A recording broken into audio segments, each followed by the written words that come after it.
Perhitungan surat suara yang dilakukan pada Pilkada Bali 2018 ini sudah dilakukan sejak pukul 1 waktu Indonesia Tengah tadi. Bahkan di beberapa TPS saat ini juga masih sedang melakukan perhitungan suara. Namun data dari informasi yang kami dapatkan di lapangan dari beberapa kontributor yang kami terima, bahwasanya nilai atau angka yang kami dapatkan semuanya sangat fluktuatif tergantung dari bagaimana TPS itu menghitungnya. Nah, data yang kami dapatkan salah satunya adalah di Desa Sembiran, tempat pasangan calon gubernur nomor urut 1 mencoblos, yakni Desa Sembiran. Data yang kami peroleh adalah mendapat sebanyak 461 suara untuk pasangan calon urut nomor 1, sedangkan pasangan calon nomor urut 2 hanya mendapatkan 9 suara. Berbanding terbalik dengan Desa Bengkel, tempat di mana pasangan nomor urut 2 melakukan pencoblosan, yakni mendapatkan surat suara sebanyak 453 dan surat suara untuk pasangan calon nomor urut 2 hanya mendapatkan 50 suara saja.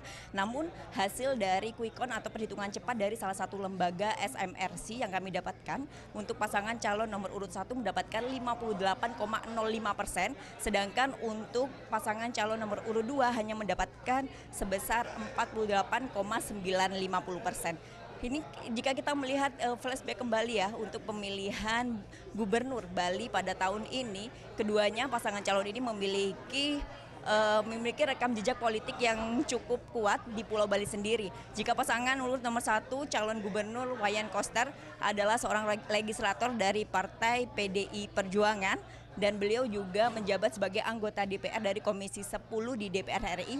Sedangkan untuk Ray Mantra sendiri, beliau adalah sosok wali kota Denpasar yang menjabat selama 2 periode. Entah siapa sih nantinya yang akan menjadi pemimpin bagi Bali ke depannya. Namun masyarakat Bali selalu berharap untuk kemajuan Bali jika nantinya salah satu pemimpin itu terpilih. Vera Zenvia, Andi Setiawan melaporkan untuk NET. Nah, udah kan nonton beritanya? Jangan lupa di subscribe, di like, dan juga di komen ya akun YouTube dari Net Bali. Terima kasih udah subscribe. Yang belum, jangan sampai lupa. Di sebelah sini nih, notif subscribe.